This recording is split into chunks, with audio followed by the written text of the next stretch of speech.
Good YouTube, Jay Lee here, another Northwest podcast.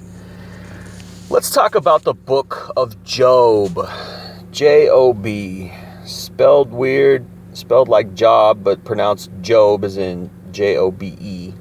Just like robe, R-O-B-E, but for some reason there's no E on the end. Anyways, Job, our friend Job. Let's talk about what we know about Job, and let me talk about it from a little bit of a different angle. So this is not going to be a red pill video, at least unless you're one of those people who considers religion and Christianity to be part of the matrix. I don't. I think the Bible is anti-modern world. Okay, because I think Jesus was anti-modern world. I think God himself is anti-modern world.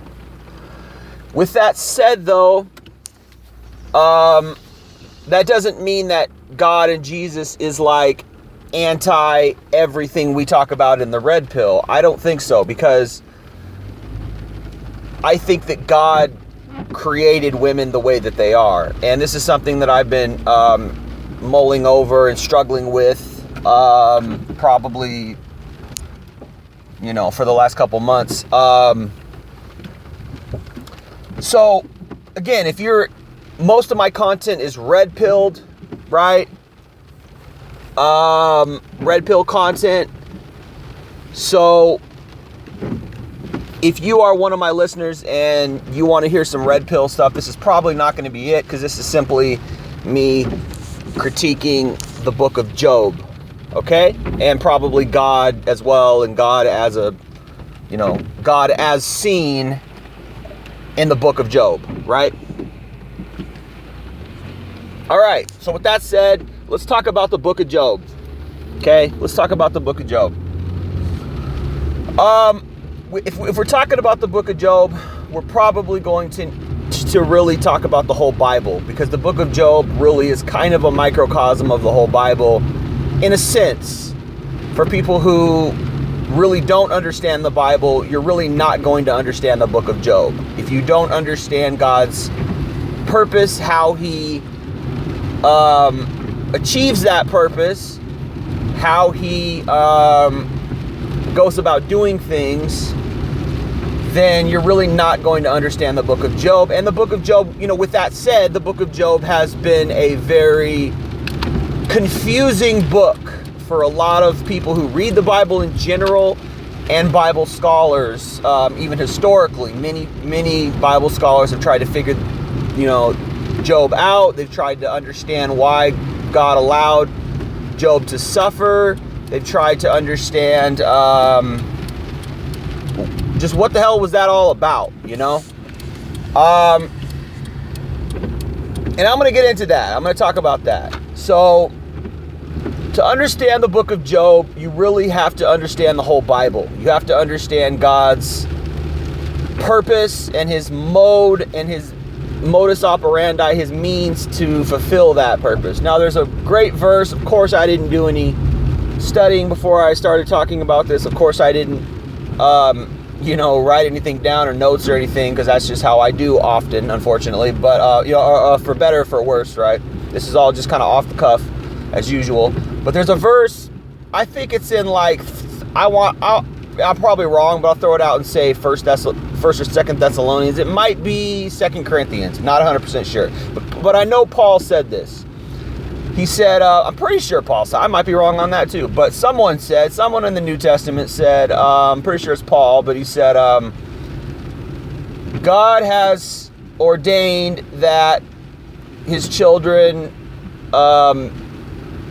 magnify him or glorify. I think glorify him is the word. God has ordained that his children glorify him through their sufferings. You can Google that. It's a verse. I can't remember who said it, where it is, but it's a verse in the New Testament, and I think it's a key verse to understand the book of Job. Okay? Key verse to understand the book of Job. God has ordained that his children glorify him through suffering. And if we look at the life of Paul and many of the apostles, right, they suffered a lot. And they talk about suffering. I think it's Peter in his second epistle. He says, arm yourself with a mind to suffer. Arm yourself with a mind to suffer. Meaning, in your mind, know that you're going to suffer and prepare yourself for suffering. Now, suffering is a really big part of the Christian life. And that is something that probably, for me, was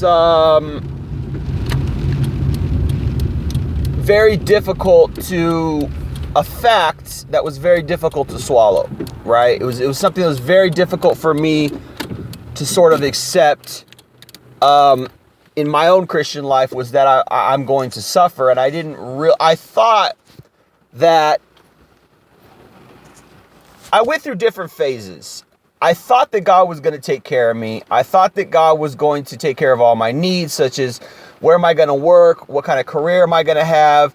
What about my family? What about a wife, right? What about kids? All these things that I wanted when I was younger. And mind you, I came to God. I became a Christian, consecrated myself. When you're a consecrated Christian, consecration is like a mark where, like, okay, I'm yours, God. I give myself to you to do whatever you want to do with, blah, blah, blah, right? Consecration is an important thing for anybody who's a serious Christian. There's millions and millions of Christians in the world, like tons and tons of Christians, right? Just millions, just hundreds of millions. Obviously, we all, we should know that Christianity and Islam are the two most major, religions, and there's billions of us, right? Okay. So, but how many of those Christians are consecrated? Are they serious, right? Are they seriously pursuing God, seriously pursuing, spirituality, things like that, right? I would say, who knows, maybe 30%, 20%, not a lot, not all of them, I wouldn't even say the majority. I would say many people consider themselves Christian or Catholic or whatever, and they're really not too serious about their faith. They're really more focused on their life. They're focused on their friends. They're focused on their job, career, whatever, their family, whatever, right? Well, the Bible alludes to give all this stuff to God, right? Cast all your fears and anxiety upon me, like consecrate, like there's a big push to consecration in the Bible. There's a big impetus or motivation for believers to consecrate and give themselves fully to God. So that happened to me at 19, 20. I consecrated myself to God. Not only did I become a Christian, but I consecrated myself to God, and I was serious. Now, I was very naive. I didn't know the Bible. I hadn't read it that much, even at that age. I had read a lot, of like the Gospels and like Psalms and blah, blah, blah. I didn't really fully understand the Bible at that point. It took me a few years until I was around 25, even 26, 27, until I really understood the whole thing about the Bible. And of course, I had help. Okay, I had help with some scholars who actually were really on point. A guy named Witness Lee and a guy named Watchman Nee, and they stood on the shoulders of other Bible scholars like Jesse Penn Lewis, D.L. Moody, whole bunch of more people like really spiritual, Martin Luther, right? Really spiritual, really biblical type people, right? That spiritual giants, if you will,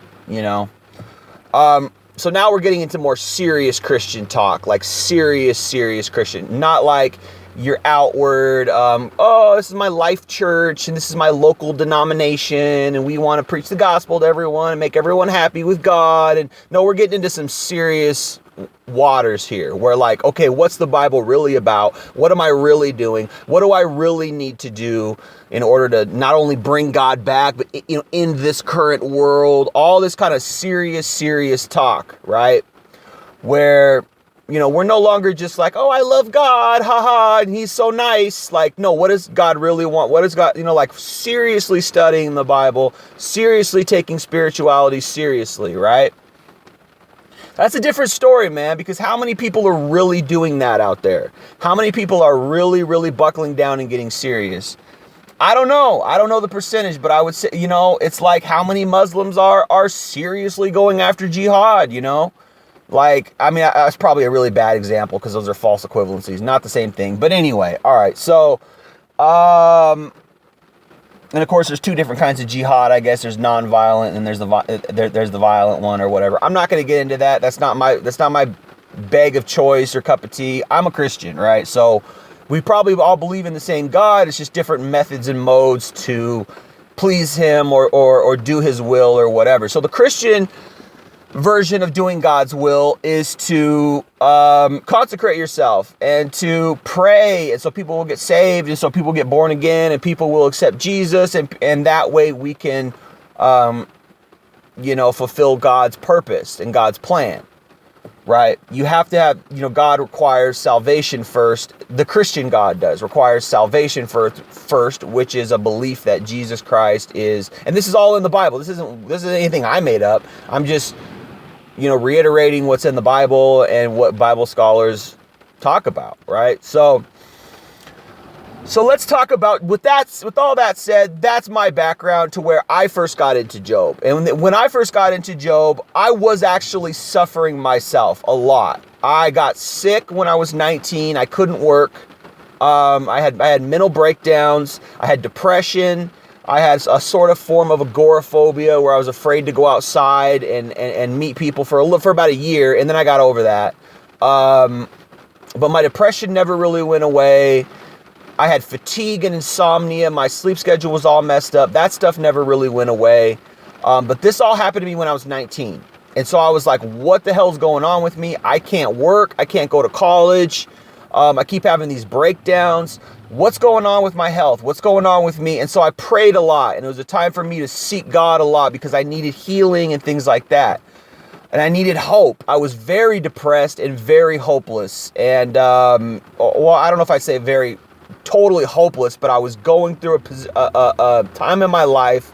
I was in a position where I went from being very kind of normal, functioning, had a lot of friends, was on the basketball team. Of course, this is all in high school, right? I was pretty popular, happy guy, had girlfriends here and there, hadn't quite been hurt by anyone yet, hadn't quite, a little bit, but not really. I actually had a pretty big hurt when I was in freshman, sophomore year with this one girl, which hurt me for about 2 years, but it wasn't all that bad. There's that song, the first cut is the deepest. That's not really how it was for me.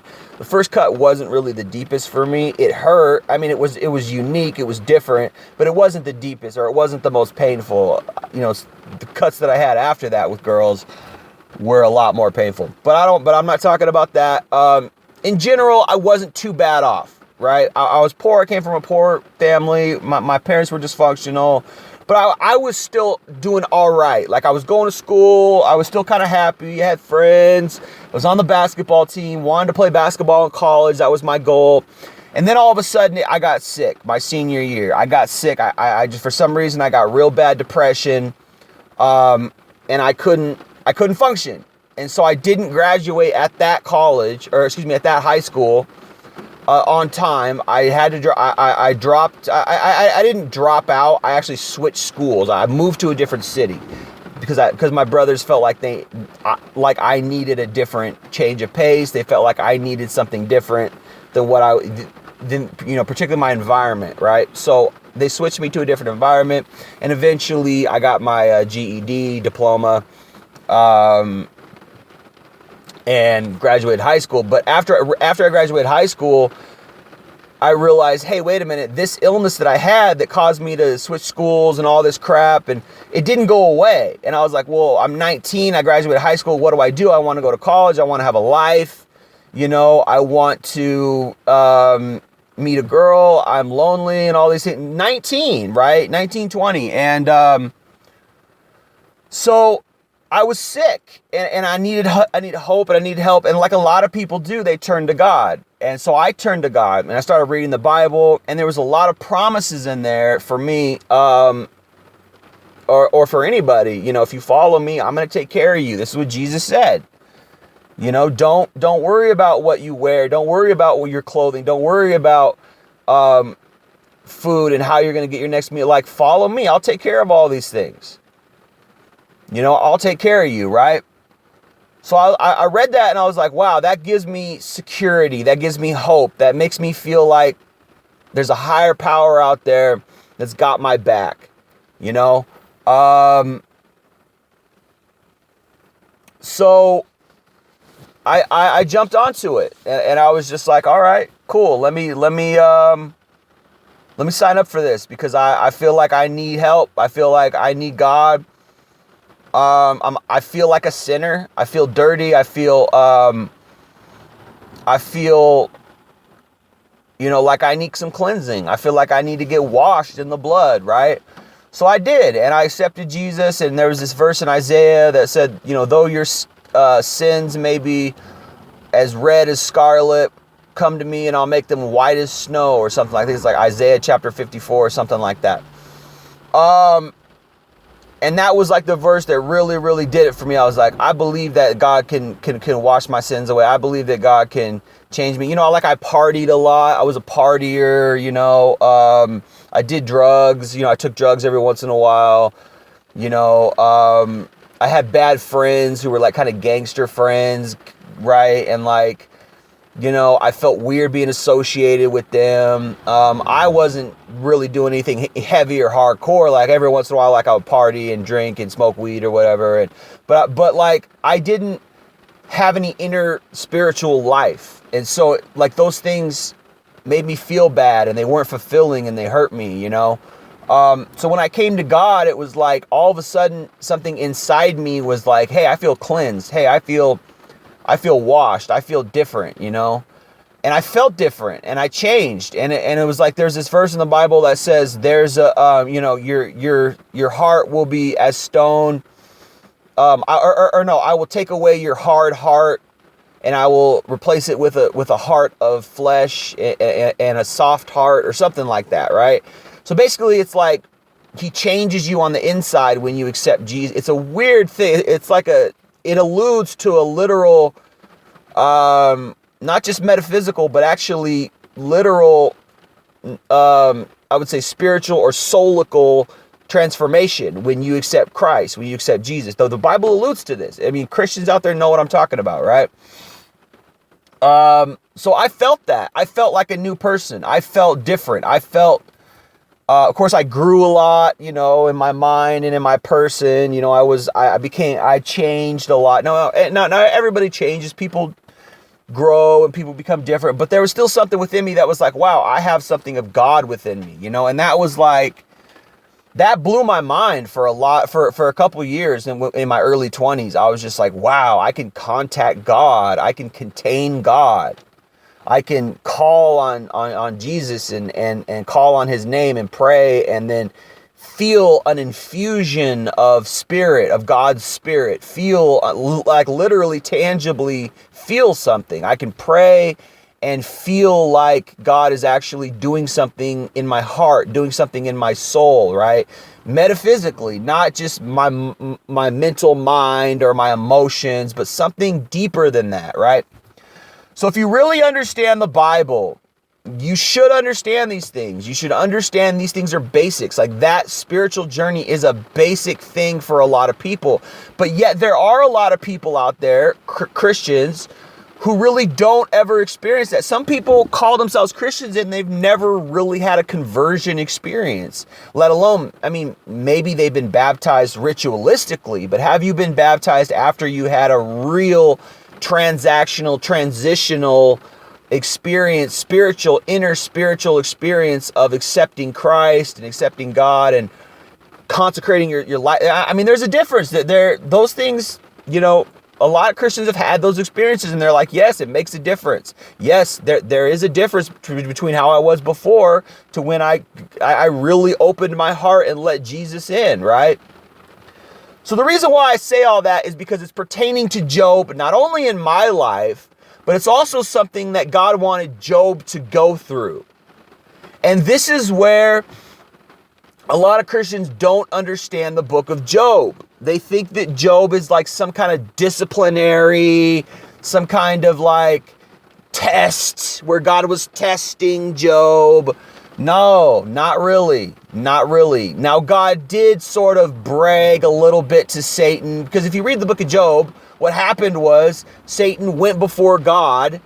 And then also I think in the book of Joshua or Isaiah or Joshua or something like that, there's another example of Satan going before God to accuse Joshua of sins that he's done or whatever, right?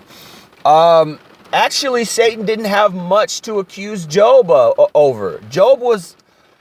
This is the thing. Job was an incredibly upright man outwardly, right? Outwardly. I use that word very keyly or in a key context. It's a key point outwardly. Job was righteous outwardly. He wasn't necessarily righteous inwardly, which is what God wanted. And we don't even get any indication that that's what God wanted in the entire book of Job. But if you read the entire Bible, this comes out. Particularly the verse that I said earlier, how it says that God ordains that his followers, his children, glorify him through sufferings, right? That's a very key verse to understand the book of Job. Now, you have to, in order to understand the Bible, you have to read the whole thing, not just one book. I'm talking about all 66 books. You have to read the whole thing in order to understand the whole thing. So in order to understand the book of Job, you have to read Paul's epistles. In order to understand the book of Job, you have to read the New Testament.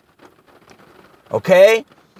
This is why so many Bible scholars get confused, because they look at the Bible, they look at the book of Job as a standalone book. Like, what does this book mean in and of itself? No, you can't look at it like that. You have to say, what does this book mean in relation to the entire message of the Bible, in relation to all the other books? And let's look at all the books, take a sum total of those, and crystallize the meaning of everything. Let's piece it all together. The Bible's like a big puzzle. You got to put all the pieces together, and then you see the bigger picture. I'm talking about even Genesis. Talking about Exodus. What was the purpose of God calling Israel? What was Israel wasn't created first in the book of Genesis. No, it was just Adam and Eve. It was just mankind. What was the purpose of God calling Abraham to create the race of Israel? What was that all about? That's what the bulk of the Old Testament, all the 27 in the Old Testament, 36 in the New, or 26 in the Old Testament, 37 in the New. Anyway, all the books in the Old Testament, why were most of them about the children of Israel? What's that about? Right? So you have to do that. You have to take all these little books and you have to understand what God was. That's how you really understand the whole Bible. Where people go wrong, Bible scholars, etc., Christians who study the Bible, where they go wrong is they look at one book and they say, well, what is this book about? You can get a lot of answers if you do that. But you have to go further and say, what is this book about in relation to all the other books? Okay? How does this book fit in what God's eternal purpose is, what God's whole entire purpose is? In order to find out what God's whole entire purpose is, you got to look at all the books and compare them and see how all this comes together. Now, people have done that and they know, and that's how I found out. I didn't do it like that. I just learned how to do that from people who knew what they were talking about.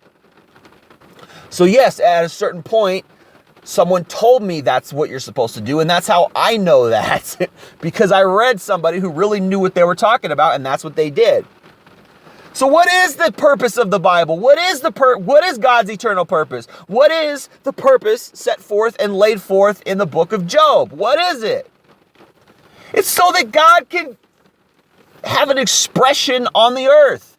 God can have a representation on the earth through mankind. On the one hand, God is multifaceted. His goals and his plans are multifaceted.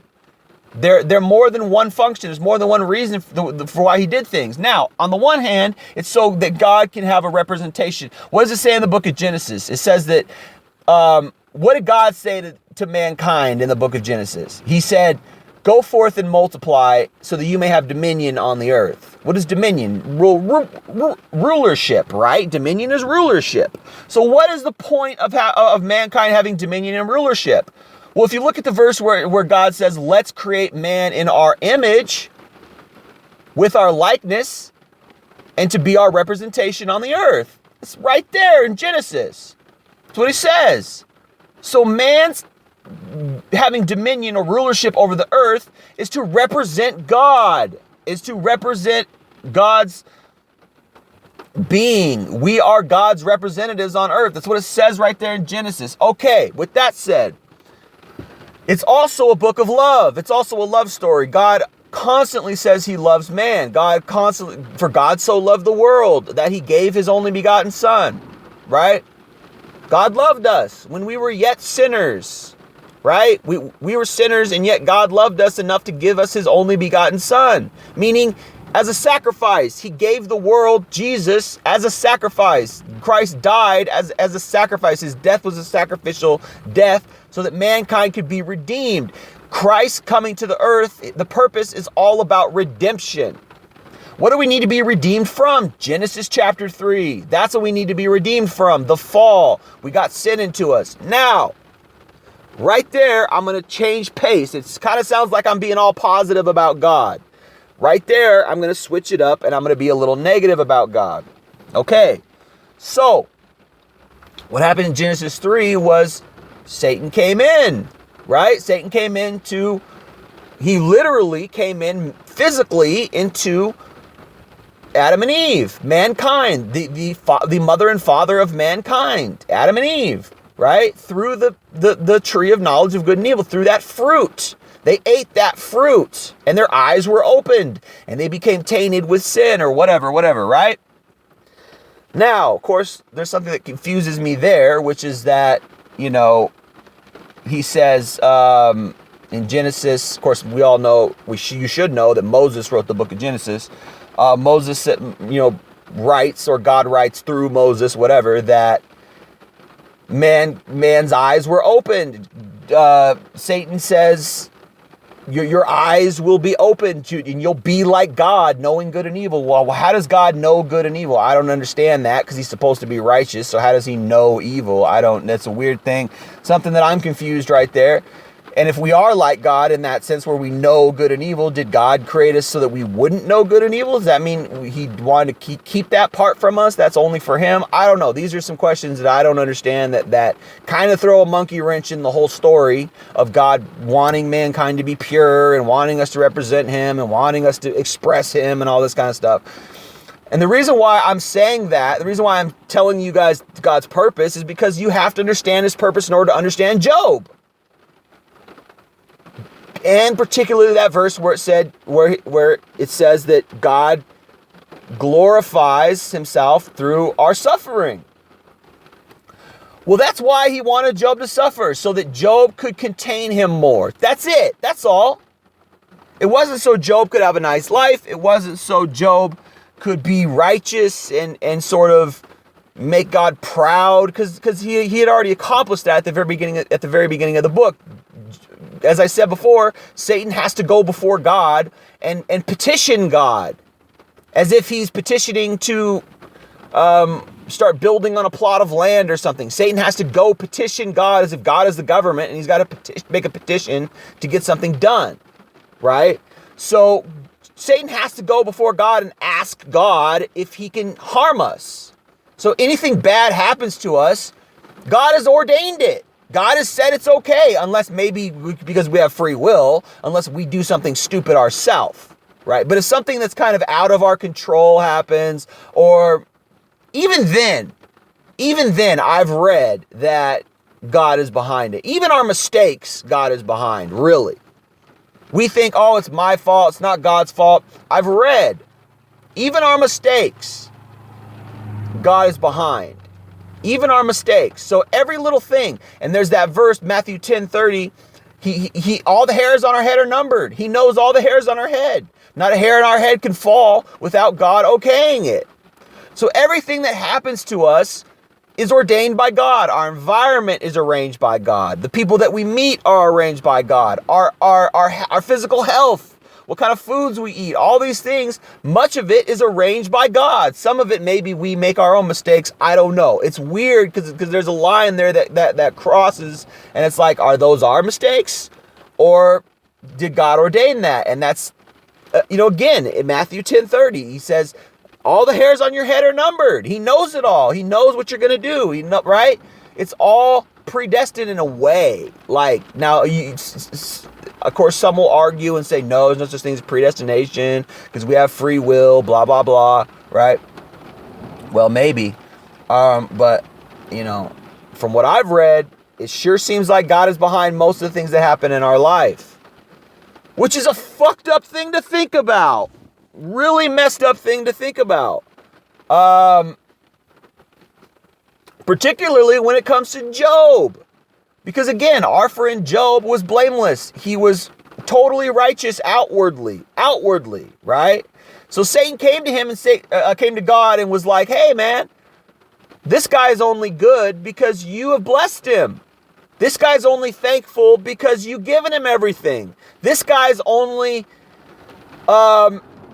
righteous and pious and spiritual, quote unquote, because you've blessed him that way. That's the only reason. So why don't you take everything away from him and see if he doesn't curse you?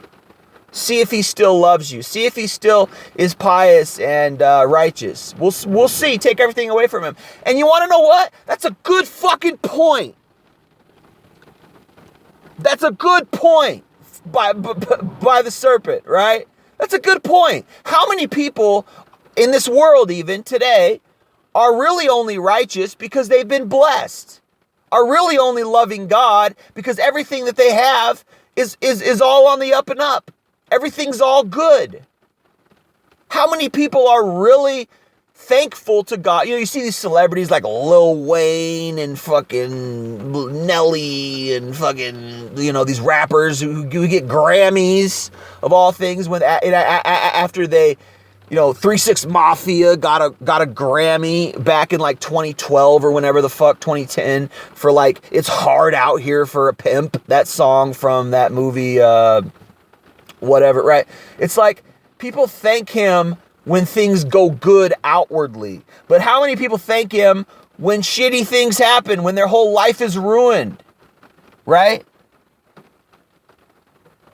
How many people thank God in that circumstance, in that scenario? How many people are thankful when everything goes wrong? How many people are thankful when everything's shitty? You know, when your life, when Satan comes and kills your kids and ruins all your livestock, right? This is what happened. Satan had to go to God and petition in order to test Job. Now, the book of Job, there's a lot of testing in the book of Job, but testing isn't the purpose of the book of Job. It wasn't to see, let's see how bad Job curses God, which he kind of did a little bit. He kind of did in a very indirect way. Like, we see Job's anger, we see Job's frustration, and I can't remember if he actually did. It's such a long book. There's literally like 60 chapters of just dialogue of him whining and shit. But I would too. He got pockmarks. He lost his house, lost all his livestock, literally lost everything. His kids were killed. I don't think his wife was killed, which is a funny thing because she was like, you might as well just curse God and die. I think in the 3rd chapter or some shit like that. She basically just bounced. She just disowned him and was like, all right, goodbye. You don't have any more money, and you know, our kids are dead, and so what's the point? So I'm just gonna, I don't even know if I don't even know what the fuck happened to her. All it says is at the end of the book is that God gave him back everything twofold or some shit, right? Like, he had twice as many kids and twice as much livestock as he had before. It's like, that's all fucked up, man. Like, so his wife left. Obviously, we can see hypergamy there. He no longer was this rich, pious, religious, powerful man as he was, which back in the day, you know, if you had livestock and land or whatever, you were considered, you know, very high value to a woman. So obviously it was easy for him to get a wife and whatever, when God blessed him such a way, right? Which is what I wanted when I was 19, 20, right? I wanted God to bless me like that. I was like, well, what the fuck? You know, I'm 20. I want a wife. I want kids. And it never happened. It never happened. I never got blessed that way. So it was all suffering for me. I was never on the up and up. I mean, I had tasted it. I seen glimpses of it in high school, glimpses of success in high school when I was on the basketball team and popular, woo, woo, woo. But My whole life I've been poor. I've been downtrodden. I've been on food stamps, welfare, Section 8, poor, sick, disabled, my whole life. And for somebody like me, where like I had athletic ability, I was super good at baseball, super good at football. I ultimately chose basketball as my sport of choice, and I probably messed up. I should have went with football or baseball, because basketball is the hardest out of all of them. But I chose basketball, and I was actually the least good at basketball. I was better at baseball and football. I was actually super good at football. I would have been an awesome wide receiver. Like I had hands, I could catch. I was like Chad Johnson out there. And this was in elementary school. I was killing it, like for real. I was a tall kid. I was killing it, but I couldn't take hits. My mom didn't want me to get concussions, because I had 3 concussions before I was even 8 years old. Anyway, I didn't have any success. So here I am.